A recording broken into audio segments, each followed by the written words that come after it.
Welcome back to Lessons in Leadership. Steve Adubato, Mary Gamba, and Nick Adubato, not our son, Mary, my son. Well, with my wife, Jen. We had a son. I'm like, do you want to clarify that for our viewers? Yes, that would be Steve Adubato's son, not my son. I'll explain Nick being on in just a moment. And it's not to analyze my pitch at the Somerset Patriot game, which he said was a 95-mile-an-hour fastball down the middle. That's Mary, what I heard. Go ahead, stop. Tell everyone who our funders are, and then I'll talk about how great my pitch was. Yeah, definitely. If you're watching us, first and foremost, go to stand-deliver.com. You can catch past episodes of Lessons in Leadership, tons of free articles that Steve has written in columns. Thank you to our funders. We have Veolia, the New Jersey Sharing Network, Valley Bank, Prager Metis, Seton Hall University, and the Seton Hall Bacino Leadership Institute, International Union of Operating Engineers, Local 825, Northward Center, Kessler Foundation, and Delta Dental of New Jersey. So thank you to all of our generous underwriters who make this possible. Mary, I hate correcting you on camera. I believe you said the national, it's the international. Why do I think international, sorry, international. Yes. Got it. Yes. So shift gears. Nick, thank you for joining us on Lessons in Leadership. How are we doing? I'm good. Well, thank you for having me, Dad and Mary. This is something I enjoy doing, and I'm very happy to be here. So I think this kid was media trained. I love it. He's like a little mini you. I love it. You should have had him dress up in one of your suits just like you. That would have been hysterical. Well, I intentionally didn't put on my navy blue pinstripe suit, but you know. You mean the only suit jacket I've ever wear.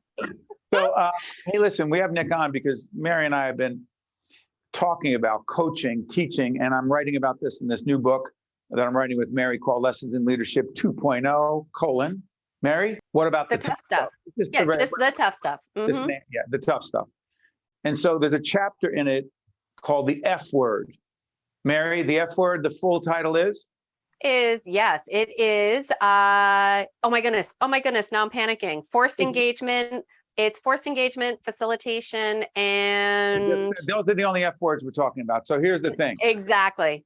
So the whole idea, and frankly, Nick doesn't even realize this, he became part of the chapter. Because my obsession as a leader, when I'm running a meeting or doing a seminar, and I've talked to Mary about this, I came up with the concept of forced engagement.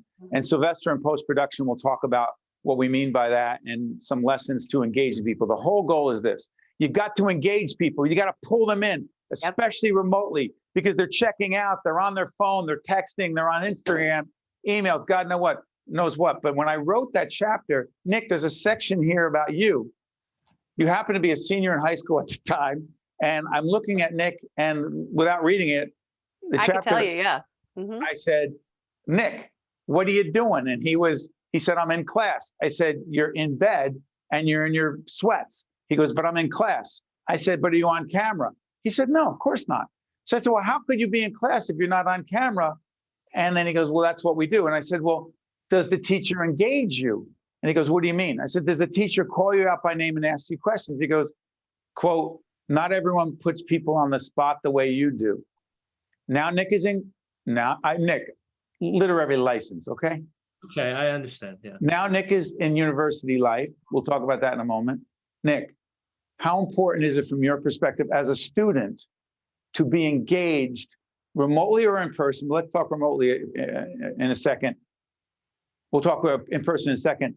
When you were not on camera, when you were just hanging out, how engaged were you? I mean, that's about the bare minimum of being engaged.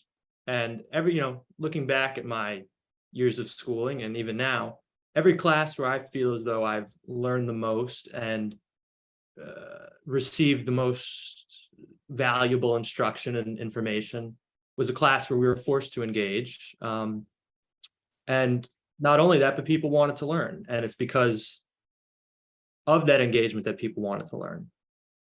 And being online and not having that can really be a detriment to not only yourself, but the environment as a whole. But Mary, and as I talked about Nick, and I'm sure being one of our kids, it's a pain in the neck because anytime they use filler or words like, kind of, or and I drive them crazy and stop them and say, what do you really mean? But I'm sure I'm drove Nick crazy because I'm like, you got to be on camera. You've got to be engaged. Mary, forget about school for a second. university life, higher ed, high school. In meetings, we've had meetings with others who, quote, not on camera, Mary? Correct. And Nick, first of all, amazing job. And I could see you were pausing and thinking to not use those communication fillers. Yeah. So I could see Well, you have learned very well. And we coach, That's you my know, boy. I'm sorry. that's your boy. You've done it. You've arrived. And, but yeah, I mean, the pandemic has taught us so many things over the past almost 3 years, but this is the new way of communicating. If you're going on a job interview, if you're looking to get an internship, if you're looking to apply to a graduate program, to pursue a postgraduate education, you're going to be interviewed on Zoom. And if you're looking down here, if you're looking over here, if you're not aware of your body language and what you're saying and how you're saying it, you're not going to get that job over somebody else that is very conversational, approachable, smiling, and making that eye contact with the camera on. Yeah, Nick, so let's follow up on what Mary just said. Mhm. I said I'm a big fan of calling people by name. So Nick Adubato, let me ask you a question. You read chapter blah, blah, blah. What's the most significant lesson you took away from that chapter? I believe, how else are you going to let that person know you're asking them a question? But I bet there are a fair number of younger people and others who think how you are putting people on the spot. What do you say about that? Well, I mean, personally, I think that's the best way to facilitate engagement and conversation and discussion in a classroom. But it does seem that tactic or method, however you want to put it, has fallen out of favor, particularly among students. They find it uncomfortable or somehow pressuring or anxiety inducing at times. And while I can understand that, the goal of a university in particular is to learn and to better your understanding and thinking skills.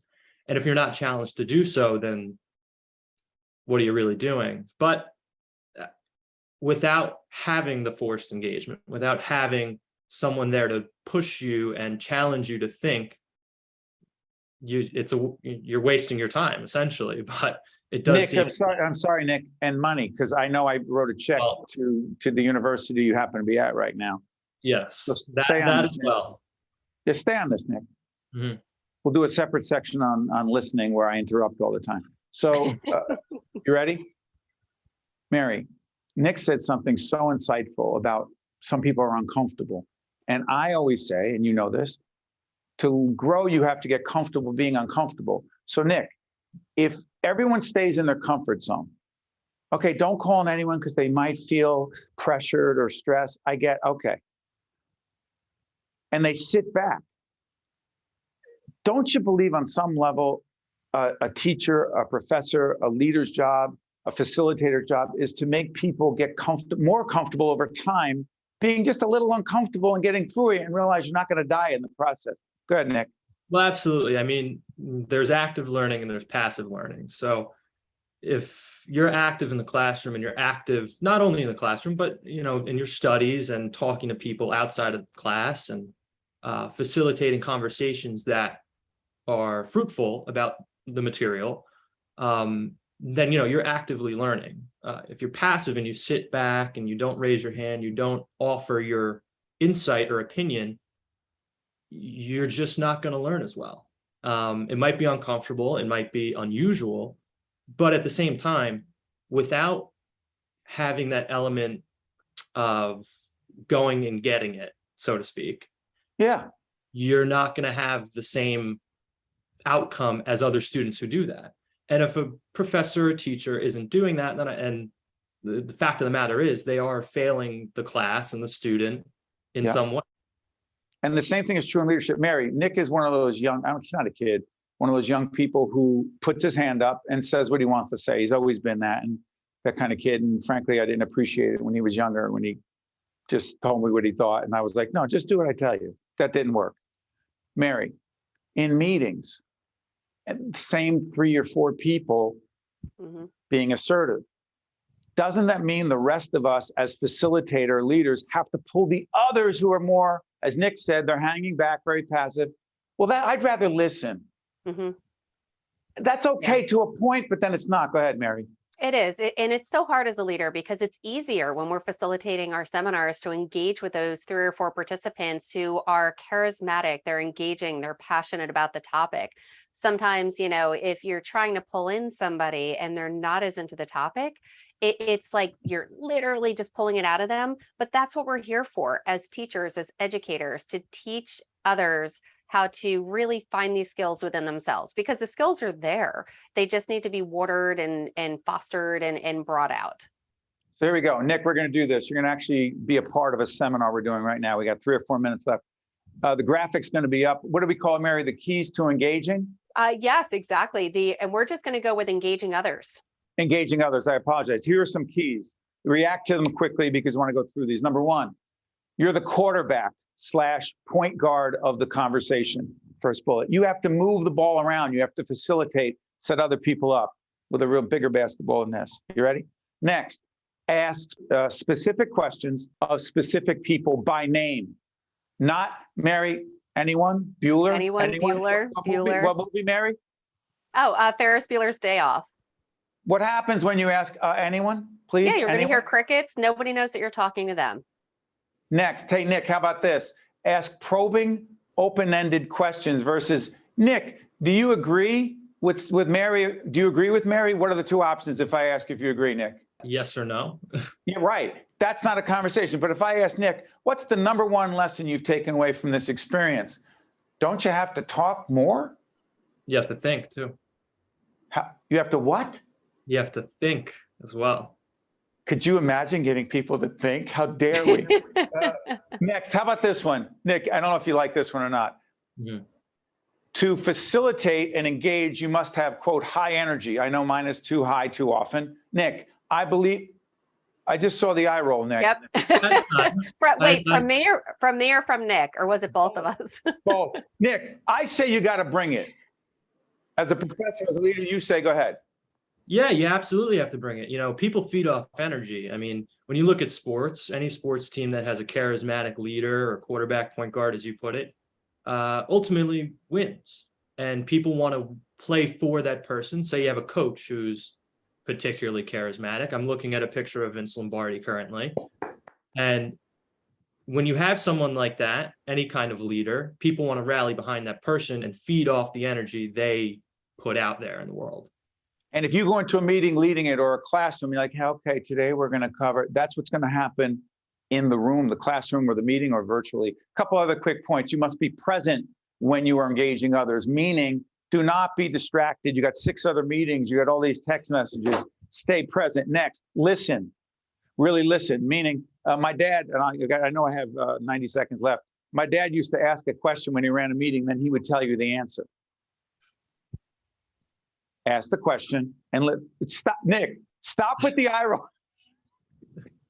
I mean, It's such a bad idea having him on. He's in my library doing this. That's all I'm going to say. And one more thing. Follow up when Nick says something or you say something, Mary, listen, follow up. And even if you disagree, be open and don't criticize. To facilitation and engaging. Mary, final words on this? Does it make any sense? Yeah, no, totally makes sense. 100%. And Nick, I want to give you the final word. I'm going to, throw the ball to you. What 1 tip, tool, 20 seconds or less, do you give to our viewers watching today to be more engaging and force that engagement? Whether or not other people or outside influences are forcing you, you should really dig deep and try to force yourself to facilitate where there is no facilitation. So if you're in a class discussion or you're in a seminar, whatever it happens to be, and there's not discussion going on, take the initiative, which I know is a word like that, and put it upon yourself to do it, because no one else is going to do it for you. So that's great. That is leadership. That's leadership. I'm sorry, Nick. That's my son. Elvin is saying, say goodbye.